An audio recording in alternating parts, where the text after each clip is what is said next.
Olá, no Câmara Entrevista de hoje, o nosso assunto é pecuária de corte. Participa com a gente a professora doutora Roberta Ferreira Carvalho. Ela possui experiência na área de nutrição e produção de bovinos.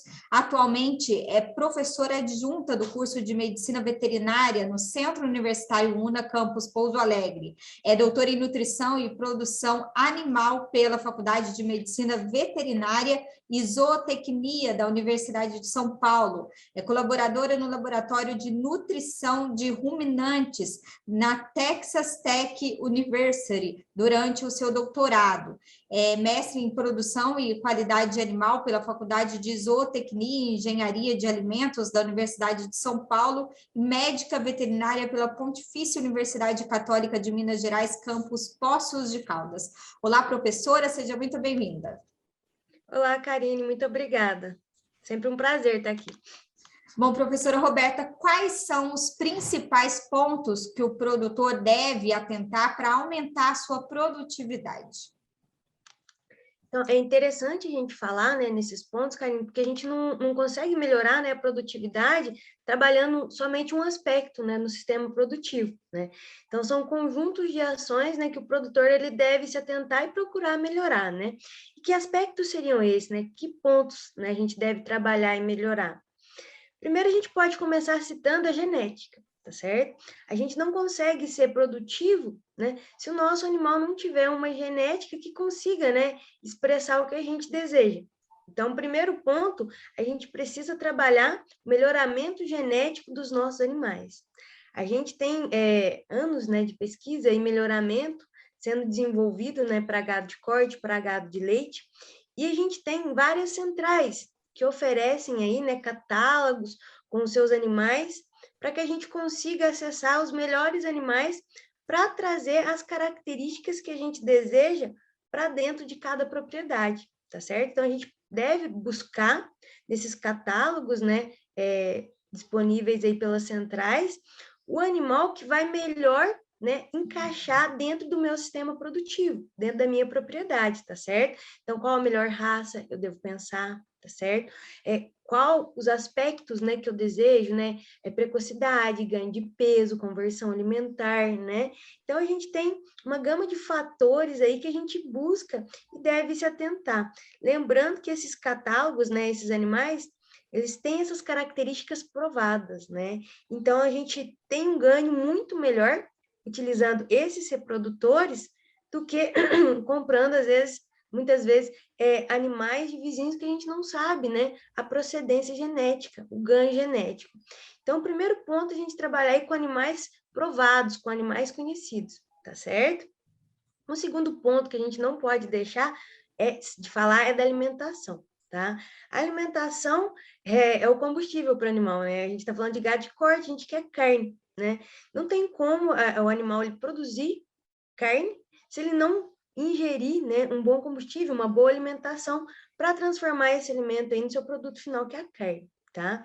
Então, a gente deve planejar muito bem, né, a alimentação desses animais durante todo o ano, principalmente pensando nas formas de produção que a gente tem no nosso país, né? Nosso país, ele produz, né, principalmente na forma extensiva, né, que são animais a pasto, né? Então, a nossa maior produção é de animal a pasto. E o pasto, ele sofre, né, com a sazonalidade. Então, a gente tem duas épocas, né, bem distintas, né, do nosso período, né, de clima, o período seco e o período de águas, né? E isso influencia diretamente na produção, né, de pasto, que é a forma que a gente mais produz animal, que é no pasto. E hoje em dia, né, a alimentação, ela é um dos fatores mais onerosos dentro da produção animal. E pensando, né, principalmente, né, quando a gente fala em animal confinado, né, o gasto vai lá em cima, né, pensando na produção de gado de corte, o que deixa, né, o nosso país, nossos produtores, né, um pouco à frente, né, é a forma que a gente produz, né, a pasto. Só que a gente tem que pensar muito por causa dessa sazonalidade, certo? Sempre o pasto, né, ele vai ser uma ótima opção quando a gente pensar em retorno econômico, né? Ele é a nossa alimentação mais barata, né? A nossa fonte mais barata. Então, planejar muito bem, né, essa alimentação durante todo o ano, para que a gente consiga ser efetivo, né, e eficiente para que o nosso alimento fornecido consiga expressar, né, a genética que a gente tem trabalhado, tá certo? Também pensar aí na sanidade desses animais, né? Porque o animal doente, ele não vai conseguir expressar, produzir, se alimentar, né? De acordo com o que a gente deseja, né? De acordo com o que a gente espera, né? De ganho de peso, de conversão alimentar desses animais, tá certo? E o ambiente que a gente vai fornecer, né? Se vai ser um ambiente a pasto, se vai ser confinamento, né? Se vai ser a pasto, sombra, coxo, água. Então, a gente tem que pensar em todos, né, esses fatores ambientais de forma de manejo para que o animal tenha boas condições, né, para se alimentar e expressar o seu potencial genético, tá, Karine? Então, de uma forma geral, seriam os principais aspectos aí que a gente deve se atentar. E quando optar por castrar ou não castrar os animais, professora? Esse é um ponto muito interessante, tá, dentro da pecuária de corte, né, porque hoje a gente tem um nicho de mercado, né, aumentando cada vez mais, que é o mercado aí que está em busca de um alimento com uma maior qualidade, uma melhor qualidade, né? O que seria isso para a gente, né? Uma carne de melhor qualidade? Uma carne com uma maior maciez, tá certo? Que o consumidor, ele tem uma experiência, né? Ele procura uma carne aí mais palatável, mais macia, tá certo? E a castração, ela tem uma relação muito direta com esse fator, tá? Então, muitas vezes, o produtor, ele busca esse nicho de mercado, né, de consumidores mais exigentes, entretanto, nem sempre o frigorífico está disponível a pagar, né, por essa qualidade, porque para a gente pensar, só para a gente conseguir que o produtor entenda, para o animal depositar gordura, é muito mais gasto de energia do que o animal para depositar carne, músculo, tá?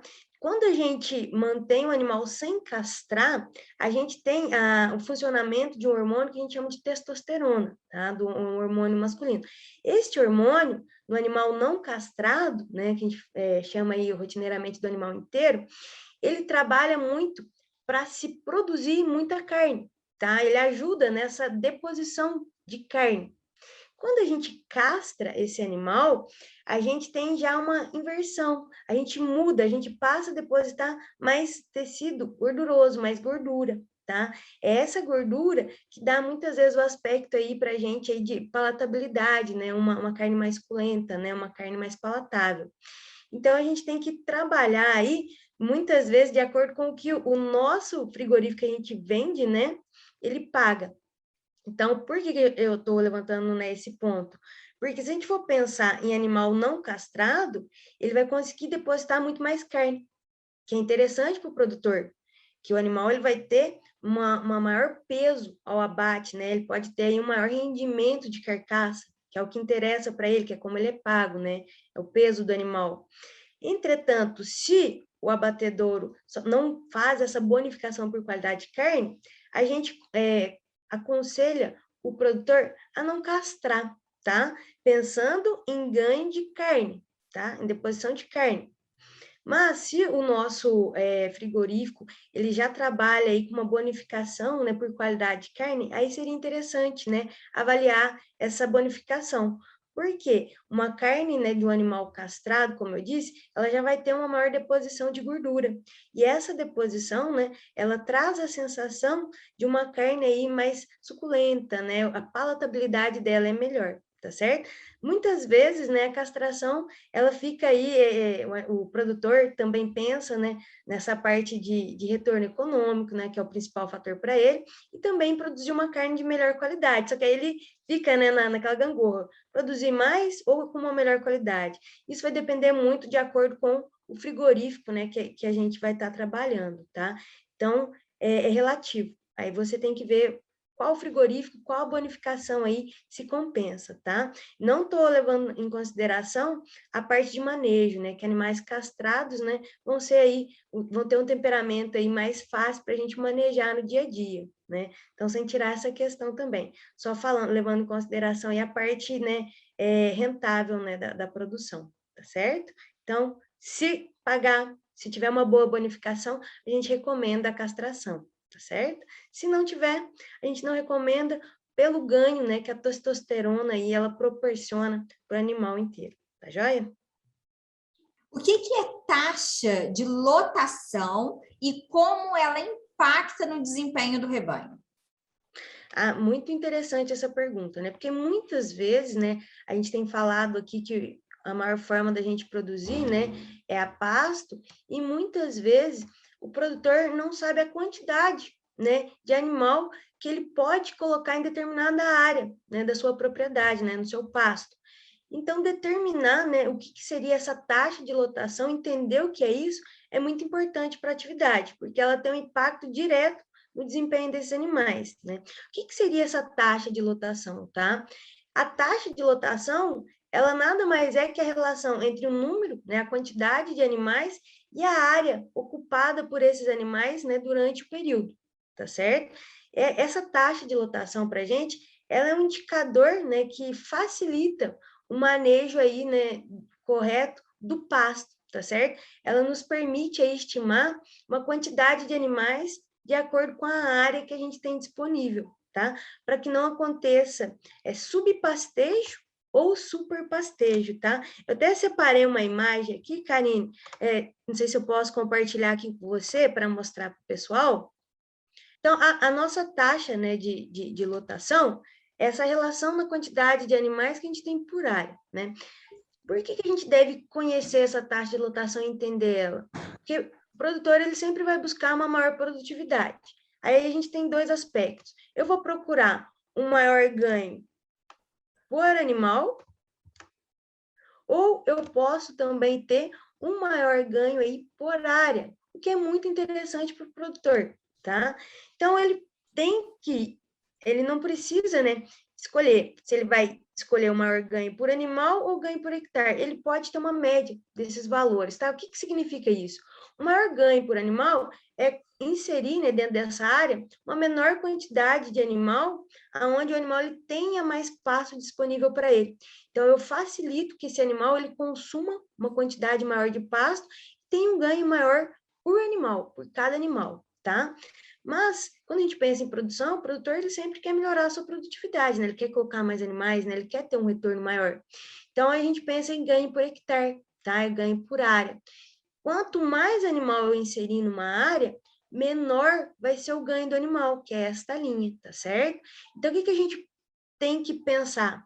Na média, no balanço, né? No equilíbrio, aonde eu consiga uma ótima taxa de inserção de animal por área, tá? Aonde eu vou ter um ganho máximo de ganho de peso por animal e um ganho de máximo também por área, por hectare, tá? Então, é esse equilíbrio. Como que a gente vai descobrir esse valor? Como que eu sei? Primeiro, a gente tem que estimar a quantidade de pasto, né, produzido naquela área. Quanto de forrageiro eu vou ter disponível por animal? Muitas vezes, né, a gente pensa que isso é um bicho de 7 cabeças. Não é, tá? É fácil a gente mensurar. Dependendo da área, né, a gente tem maior trabalho, né, em fazer essa coleta, mas a maior parte dos nossos produtores, né, consegue fazer muito bem. Como que a gente faz isso a campo? A gente tem um quadrado, tá? Onde a gente sabe a área conhecida desse quadrado. Normalmente a gente trabalha com meio, tá? Meio por meio metro por meio metro, né? Isso dá 0,25 metros quadrados. Ou podemos trabalhar também com um quadrado de 1 por 1, que dá 1 metro quadrado. O que a gente vai fazer? Utilizar esse quadrado para selecionar, coletar a forragem do pasto, tá? Então, a gente vai olhar a nossa pastagem, vai selecionar pontos da pastagem e jogar esse quadrado. Seleciono como, tá? São pontos aonde representem a minha pastagem. Então, a gente vai inserir, né, jogar esse quadrado e vai coletar a forragem, tá? Que vai ficar dentro desse quadrado. A gente vai coletar ela, pesar e secar, tá? Quando a gente faz essa coleta, né, a gente pesa e seca, a gente tem a produção em matéria seca. Tá? A gente vai estar estimando a produção da forragem em matéria seca. O que seria isso em matéria seca? É a quantidade de forragem sem água, tá? A água não interessa para a gente, né? Porque não vai ter a proteína, o carboidrato, né? O mineral, então os nutrientes não estão na água, né? É o que fica na matéria seca. Então, a gente exclui a água, tá?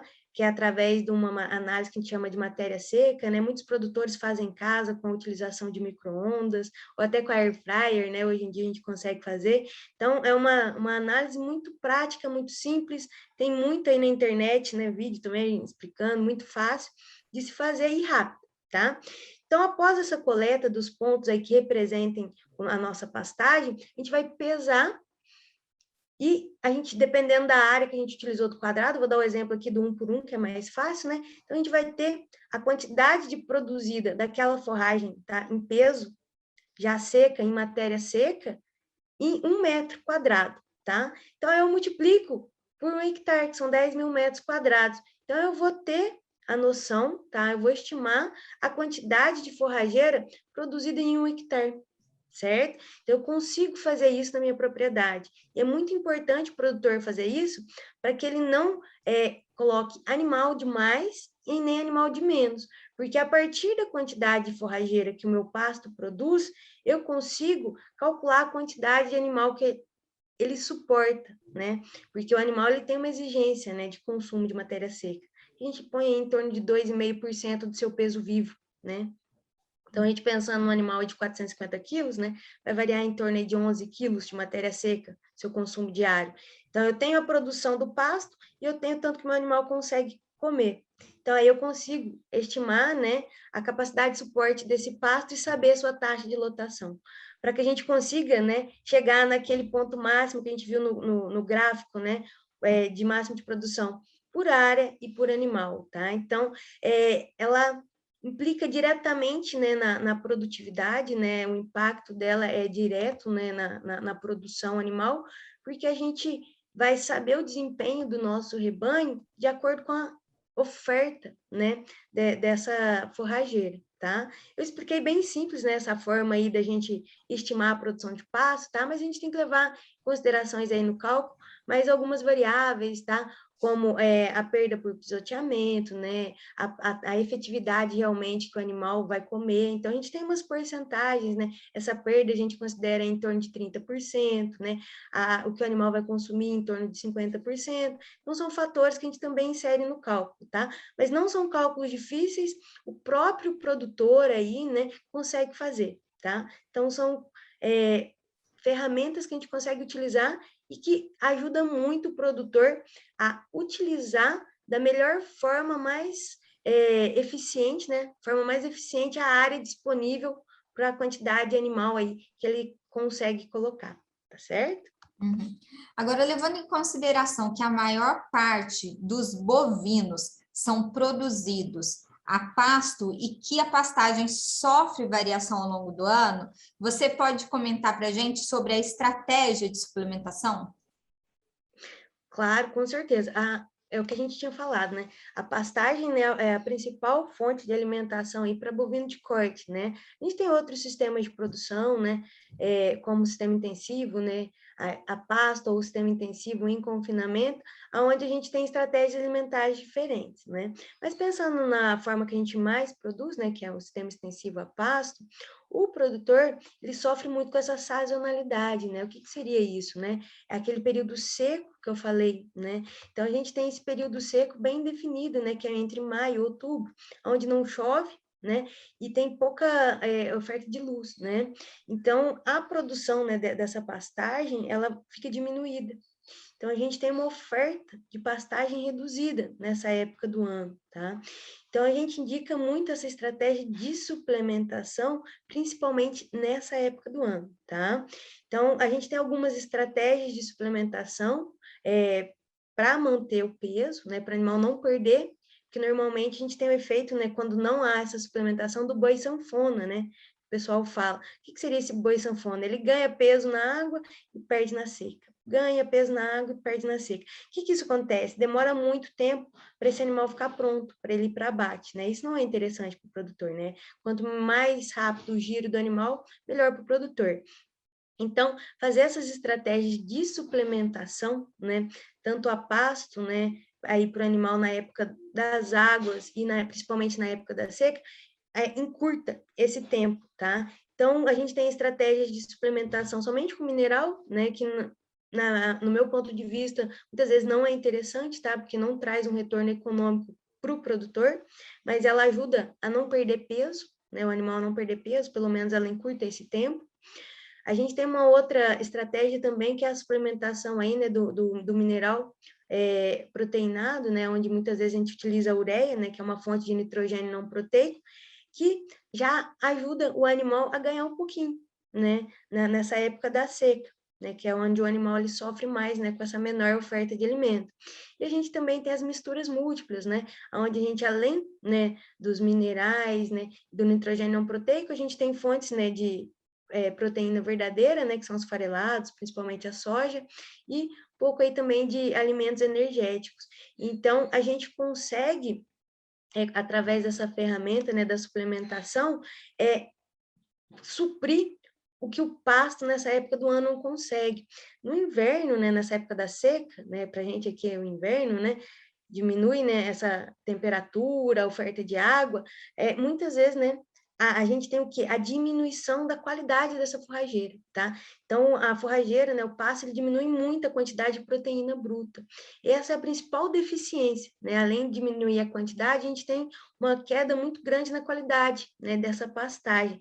Então, essa mistura múltipla que a gente trabalha a inclusão de proteína é um dos principais caminhos aí para a gente conseguir trabalhar bem essa suplementação, porque a gente pega bem no ponto aonde a seca, né, aí ela atrapalha nesse desempenho. Então, a gente consegue trabalhar, né, lá no micro-organismo ruminal, né, que é quem vai fazer toda a mágica, né, de transformar o alimento em carne, né, dar esse combustível para o animal transformar, é onde ele vai transformar, né, essa proteína aí vinda da suplementação em carne, tá? Então, a gente consegue trabalhar bastante nessas misturas múltiplas, né, esses concentrados, com a utilização, né, de proteinado, tá? Na sua composição e concentrados. A estratégia que a gente indica aí, então, é sempre suplementar aí, na seca, tá? Fazer os cálculos de quanto suplementar, porque a quantidade que você vai suplementar, ela tá relacionada diretamente com o ganho de peso que esse animal vai ter. Então, claro que o produtor ele sempre quer mais, mas ele sabe que quanto mais, né, ele for suplementar, maior vai ser o custo, né, desse animal por dia também na pastagem. Então, aí a gente tem que pôr na ponta do lápis, né, vai variar de produtor para produtor, qual que é o objetivo dele, né, e quanto colocar aí, né, inserir de porcentagem dessa inclusão, né, de suplementação. Mas é uma estratégia muito importante aí, principalmente, né, quando a gente está falando de produção a pasto, né? Outra estratégia, né, que muitos produtores utilizam também, né, é produzir durante a água, né, onde a gente tem uma boa oferta, e nessa época da seca aí o produtor acaba confinando ou vendendo para confinadores, né? Que aí ele diminui um pouco essa preocupação com a seca. Mas para quem produz, faz todo o ciclo no pasto, muito importante, tá? Pensar nessa suplementação na época da seca, tá? O que a gente mais indica é a suplementação na mistura múltipla completa, tá? Pensando em ganho de peso, tá? Se a gente quiser encurtar esse tempo, né, de produção e garantir aí uma efetividade aí, né, uma produção aí mais rentável, né, onde traga o giro, né, mais rápido para o produtor, que é o que a gente sempre tem batido em cima, né? Trazer esse animal mais novo, né? O animal abatido mais novo, ele tem uma carne de melhor qualidade, uma carne mais macia, né? Então é isso que o mercado busca e a gente consegue com algumas ferramentas, né, algumas estratégias pensadas aí ao longo do ano concretizar. E o legal dessa suplementação, né, é ofertar ela junto com o pasto, né? A gente falou que a pastagem, a oferta dela diminui, né, durante a seca, e uma estratégia legal, né, para a gente juntar, né, com a suplementação, é fazer o pastejo diferido. O que seria esse pastejo diferido, tá? É separar, vedar uma área do pasto para que a gente tenha, né, fibra, né, porque a gente tem aí pasto para que o animal consiga, né, juntar essa parte aí da suplementação com a forragem para que ele tenha combustível suficiente para produzir essa carne, né? O que seria esse pastejo diferido? É uma vedação, separar uma parte desse pasto por um período aí de 70 a 100 dias, né? Então, a gente vai pensar ali para março, abril, fechar essa pastagem, não colocar animal lá para pastejar e deixar só o pasto crescer.